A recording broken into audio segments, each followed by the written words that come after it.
Condition of TIR at second reflecting surface of a prism. देखो बच्चों, हम एक बात जानते हैं कि हमारे पास जब कोई प्रिज्म होता है, ये मान लीजिए एक प्रिज्म है हमारे पास, और इसकी एक सरफेस पर जब हम लाइट इंसिडेंट करते हैं और डेंसर में जाने के कारण ये इस तरह से बैंड हो जाती है, इसका रिफ्रैक्शन होता है। अब जब ये यहाँ पहुँचती है तो ये डेंसर से जा रही है रेयरर में, है ना। और आप जानते हैं कि इसमें ऐसा भी हो सकता है कि ये रिफ्लेक्ट होकर बाहर निकल जाए, और ऐसा भी हो सकता है कि यहाँ इसका TIR हो जाए, यहाँ इस सरफेस पर। तो इस टॉपिक में हम इस बात करेंगे ये वाली कि कब TIR होगा और कब TIR नहीं होगा। और एक्चुअली हमें ये बात 3 पार्ट में डिवाइड करके करनी होगी। कैसे? सबसे पहली बात, हम कोई ऐसी कंडीशन फाइंड करें कि यहाँ पर हमेशा TIR होता रहे। मीन्स यहाँ ये जो एंगल ऑफ इंसिडेंस है इसकी वैल्यू मैटर करे ही ना, इसकी सभी वैल्यूज़ पर यहाँ पर TIR हो जाए। तो इस पहली कंडीशन को हम कैसे लिखें?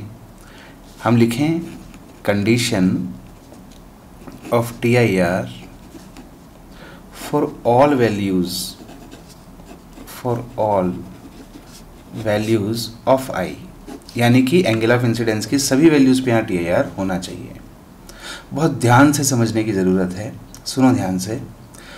मान लो कि ये एंगल ऑफ इंसिडेंस कुछ ऐसा है कि यहाँ जो R1 बनता है ये कुछ ऐसा है कि इस R1 के कारण यहाँ जो R2 बन रहा है ये कुछ ऐसा है कि ये जो R2 है ये IC से बड़ा है ना। I की कुछ वैल्यू ऐसी है कि ये R2 जो यहाँ पर है, दिस एंगल इज R2, ये R2 जो है वो IC से बड़ा है। अब R2 जब IC से बड़ा हो जाएगा तो यहाँ पर TIR हो जाएगा। सिंपल सी बात है। कहने का मतलब है कि ये कोई ऐसा I है जिसके लिए यहाँ पर TIR हो रहा है ना। और हम ये चेक करते हैं कि इस I को कम करने से या बढ़ाने से इस बात पर क्या इफ़ेक्ट आता है। इस I पर तो यहाँ पर TIR हो ही रहा है, पर क्या इससे कम I पर भी TIR होगा और इससे ज़्यादा I पर भी TIR होगा? चलो I को इस वैल्यू से बढ़ाते हैं। अगर हम I को बढ़ाएं तो I को अगर बढ़ाएं तो R1 भी बढ़ जाएगा according to Snell's law. But आप जानते हैं R1 बढ़ जाएगा तो R2 घट जाएगा। क्यों? Because R2 is A minus R1। तो R1 अगर बढ़ेगा तो R2 कम हो जाएगा, और R2 कम हो जाएगा तो इसके चांस बनते हैं कि वो IC से कम हो जाए। तो अगर R2 की वैल्यू IC से कम हो गई, पहले तो ज़्यादा थी पर I को बढ़ाने के कारण R2 की वैल्यू IC से कम हो गई, तो फिर TIR होना बंद हो जाएगा, TIR नहीं होगा। तो I को बढ़ाने पर इसके चांस हैं कि TIR ना हो। और अगर इस I से इसको घटाया जाए तो, डिक्रीज़ किया जाए तो, अगर हम I को डिक्रीज़ करें तो R1 डिक्रीज़ होगा, R2 इंक्रीज़ होगा, और इंक्रीज़ होगा तो R2 ये पहले ही IC से बड़ा था तो अब इंक्रीज़ हो गया तो अभी भी IC से बड़ा ही रहेगा। तो R2 IC से बड़ा ही रहेगा और इसलिए TIR होता ही रहेगा। क्या मैं आपको समझाना चाहता हूँ? मैं ये कहना चाहता हूँ कि अगर किसी I पर यहाँ TIR हो रहा है तो इससे बड़े एंगल्स पर इसका चांस बनता है कि TIR ना हो, और इससे छोटे सभी एंगल्स पर तो कन्फर्म है कि TIR होगा। अगर इस पर TIR हो रहा है तो इससे छोटे वाले सभी एंगल्स पर TIR होता ही रहेगा। अब हम क्या चाहते हैं? हम कोई ऐसी कंडीशन चाहते हैं कि हमेशा ही TIR होता रहे। तो हम इसकी पॉसिबिलिटी को ख़त्म करेंगे कि यहाँ पर ऐसा भी हो सकता है कि TIR ना हो। हम चाहते हैं हमेशा ही TIR होता रहे। तो उसके लिए हम क्या कर सकते हैं? उसके लिए हम ये कर सकते हैं कि I को हम पहले ही बढ़ा लें जितना बढ़ा सकते हैं। मीन्स I की मैक्सिमम वैल्यू ले लें। अगर हम यहाँ पर ग्रेजिंग इंसिडेंस करें 90 डिग्री, I इक्वल्स टू 90, ठीक है ना, तो फिर इसका रिफ्रैक्शन जब हो इस तरह से और यहाँ पर ये लाइट रे गिरे और मान लीजिए यहाँ पर TIR हो गया, है ना। अगर 90 के लिए TIR हो गया तो इससे कम वाली सभी वैल्यूज़ के लिए भी TIR हो जाएगा, और इससे ज़्यादा वैल्यू तो आप I की ले ही नहीं सकते। इसका मतलब अगर हमने 90 डिग्री पर TIR कर लिया तो इसका मतलब हमने सभी एंगल्स पर TIR कर लिया, ठीक है ना। चलिए इसके लिए कंडीशन अब फाइंड करें। हम जानते हैं कि जब यहाँ रेयरर में 90 डिग्री के एंगल पर लाइट रे आती है, जिसको हम ग्रेजिंग इंसिडेंस भी कहते हैं, ग्रेजिंग इंसिडेंस, है ना। तो इस तरफ ये जो एंगल डेंसर में बनेगा ये IC होगा, यानी कि R1 इक्वल्स टू IC होगा। तो मैं कह सकता हूं कि जब I को हम 90 लेंगे तो R1 IC के इक्वल हो जाएगा, R2 हो जाएगा A minus IC। But TIR होने के लिए ये जो R2 है ये IC से बड़ा होना चाहिए। R2 यानी कि A minus IC should be greater than IC। इससे हमें मिल गया A should be greater than 2IC। इसका मतलब अगर हमने प्रिज्म को इस तरह से बनाया है कि उसका प्रिज्म एंगल 2IC से बड़ा है, ठीक है ना। IC तो याद है ना आपको, TIR में हमने पढ़ा था, किस पे डिपेंड करता है IC, आपको ध्यान होगा IC की वैल्यू हो जाएगी साइन इनवर्स 1/μ। तो अगर प्रिज्म का रिफ्रैक्टिव इंडेक्स हमें पता है तो हम IC को कैलकुलेट कर सकते हैं। उस IC की डबल वैल्यू से अगर हमारा एंगल ऑफ प्रिज्म बड़ा है तो हमेशा TIR होगा, और इस बात पर डिपेंड नहीं करेगा कि एंगल ऑफ इंसिडेंस क्या है।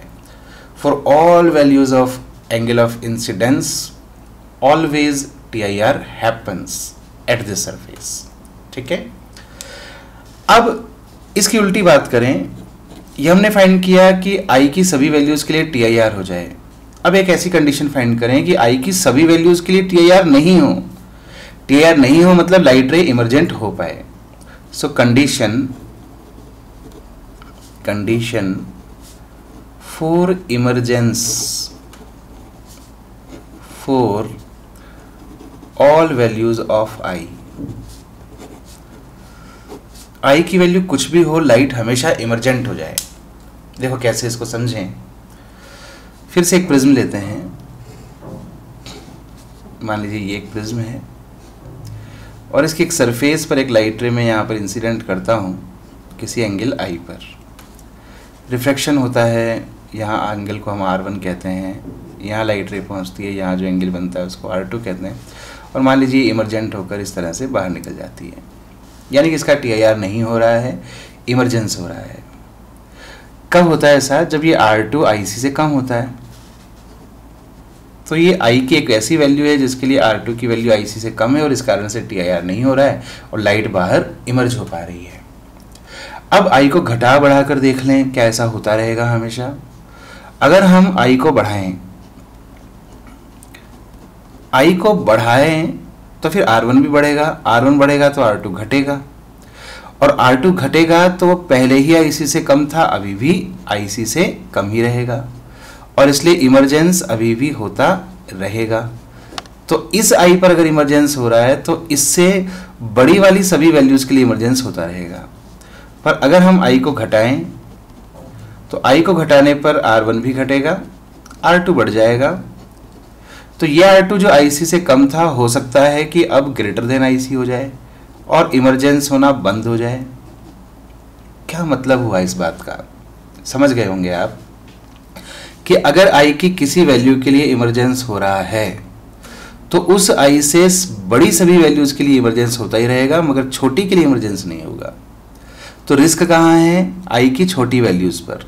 अगर हमने I को घटाया तो हो सकता है कि इमरजेंस होना बंद हो जाए। तो हम जब कंडीशन फाइंड करें तो I की मिनिमम वैल्यू के लिए कंडीशन फाइंड कर लें, यानी कि I इक्वल्स टू 0 के लिए। तो अगर हम कहें कि I इक्वल्स टू 0 के लिए इमरजेंस हो पा रहा है, ठीक है, तो इससे हम घटा तो सकते नहीं, और इससे ज़्यादा वैल्यूज सभी पर क्या होता रहेगा? इमरजेंस होता रहेगा। इसका मतलब I इक्वल्स टू 0 पर इमरजेंस हो रहा है तो I की सभी वैल्यूज़ पर इमरजेंस होता रहेगा। तो जब हम कंडीशन फाइंड करें तो I इक्वल्स टू 0 लेकर फाइंड कर लें। कैसे समझें इसे? ये मान लीजिए हमारा प्रिज्म, और I इक्वल्स टू 0 का मतलब है यहाँ पर नॉर्मल इंसिडेंस, ताकि I इक्वल्स टू 0 हो। तो जब I इक्वल्स टू 0 होगा तो लाइट रे विदाउट डेविएशन इस तरह से आगे चली जाएगी, यानी कि R1 भी 0 होगा। R1 मिल गया तो आपको R2 भी मिल जाता है। R2 होता है A माइनस R1, तो R2 इक्वल हो जाएगा A के। अब TIR नहीं होना चाहिए, नो TIR नहीं होना चाहिए। उसके लिए ये R2 की जो वैल्यू है यहाँ पर, ये जो R2 है ना, ये लेस देन और इक्वल्स टू आईसी के होना चाहिए, लेस देन और इक्वल्स टू आईसी, तब टीआईआर नहीं होगा, है ना। बट R2 की वैल्यू तो A है, तो A की वैल्यू लेस देन और इक्वल्स टू आईसी होनी चाहिए। तो अगर हमने ऐसा प्रिज्म बनाया है जिसका प्रिज्म एंगल क्रिटिकल एंगल से कम है या कम से कम उसके इक्वल है, तो हम कहेंगे कि टीआईआर नहीं होगा और इमरजेंस हो जाएगा। और ऑलवेज इमरजेंस होगा मींस आई की आप कोई भी वैल्यू लें, हमेशा लाइट इमरजेंट हो जाएगी, ठीक है। तो अगर ए की वैल्यू 2IC से बड़ी है तो हमेशा टीआईआर होगा, और आईसी से छोटी है तो फिर टीआईआर बिल्कुल भी नहीं होगा, हमेशा इमरजेंस होगा। पर अगर आई की वैल्यू ऐसी भी ना हो, ऐसी भी ना हो, मीन्स ए की वैल्यू आईसी से तो बड़ी हो मगर 2IC से छोटी हो, तब क्या होगा, वो हमारी तीसरी कंडीशन हो जाएगी। नेक्स्ट शीट पे उसको देखते हैं। तो अगर हम तीसरा केस देखें, अगर ए की वैल्यू आईसी की वैल्यू से तो ज़्यादा हो, ठीक है ना, और 2IC से कम हो। अगर ये 2IC से ज़्यादा होती तो हम कंफर्म कह सकते थे कि टीआईआर होगा, और ए की वैल्यू अगर आईसी से कम हो सकती तो हम कंफर्म कह सकते थे इमरजेंस होगा। पर इस रेंज में अगर आपका ए है तो फिर इमरजेंस भी हो सकता है और टीआईआर भी हो सकता है, ठीक है ना। TIR and emergence can happen, दोनों में से कुछ भी हो सकता है, डिपेंड करता है आपने किस एंगल पर इंसिडेंट किया है, depends on angle of incidence. तो फिर एंगल ऑफ इंसिडेंस की कैसी वैल्यूज हो कि टीआईआर हो जाए और टीआईआर नहीं हो, है ना। कुछ वैल्यूज के लिए टीआईआर होगा, कुछ वैल्यूज के लिए नहीं होगा। तो इसकी कंडीशन फाइंड करें कि फिर ऐसे में वो कौन कौन से एंगल ऑफ इंसिडेंस होंगे जिसके लिए टीआईआर हो जाएगा। चलिए भाई समझते हैं इस बात को। देखो फिर से प्रिज्म की बात करें, ये प्रिज्म हो गया, ये किसी एंगल आई पर हमने लाइट रे को इंसिडेंस कर दिया, R1 एंगल पर ये रिफ्रैक्ट हो गई, यहाँ पर पहुंची, R2 एंगल बना, ठीक है।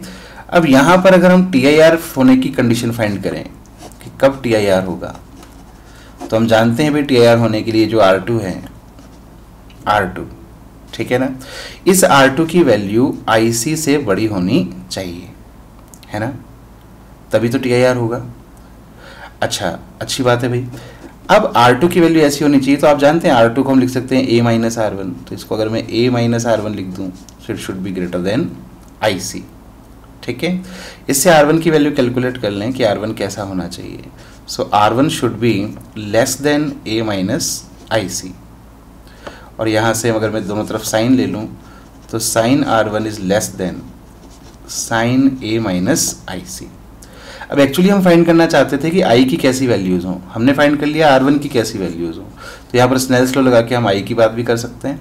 तो स्नेल्स लॉ अगर यूज़ करें तो 1 into sine I equals to mu into sine R1। यहाँ से साइन R1 की वैल्यू कैलकुलेट कर लें, तो साइन I अपॉन म्यू, और इस साइन R1 की वैल्यू इसमें पुट कर दें इस इक्वेशन में। तो यहाँ अगर मैं पुट कर दूँ तो साइन I अपॉन म्यू, ठीक है, sine I upon mu should be less than sine A-IC, और इससे हमें मिल गया sine I should be less than mu into sine A-IC, and I should be less than sine inverse mu sine A-IC। इस particular value को मैं एक नाम भी दे देता हूं I0।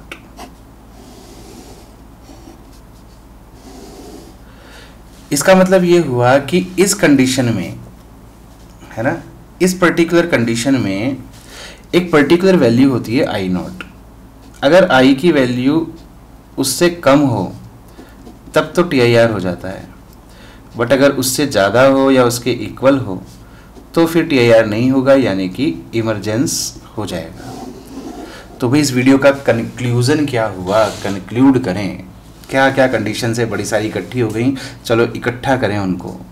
देखो पहली बात, अगर ए की वैल्यू है ना IC से कम है या इसके इक्वल है, तब क्या होगा, ऑलवेज इमरजेंस। ऑलवेज इमरजेंस कहने का मतलब मेरा है कि आई की वैल्यू पर डिपेंड नहीं करेगा, आप किसी भी एंगल पर इंसिडेंट करें हमेशा ही लाइट इमरजेंट होगी। दूसरा केस, ए अगर 2IC से बड़ा है तो फिर हमेशा क्या होगा, हमेशा होगा TIR, चाहे एंगल ऑफ इंसिडेंस कुछ भी हो। पर अगर इन दोनों की तरह की वैल्यू नहीं है, यानी कि ए की वैल्यू IC से तो बड़ी है मगर 2IC से छोटी है, तो फिर कुछ एंगल ऑफ इंसिडेंस होंगे जिनके लिए TIR होगा और कुछ एंगल ऑफ इंसिडेंस होंगे जिनके लिए TIR नहीं होगा। I अगर I0 से कम है तो TIR हो जाएगा, और I अगर I0 से है ना ज़्यादा है या इक्वल है तो फिर TIR नहीं होगा और इमरजेंस हो जाएगा। जहाँ पर I0 को आप इस मेथड से कैलकुलेट कर सकते हैं, मैं आपसे नहीं कहूँगा कि इसको आप रटें, बट ये कैलकुलेट करना आपको आना चाहिए और एक कंडीशंस आपके दिमाग में होनी चाहिए कि कब क्या होता है, कब TIR होता है, कब TIR नहीं होता।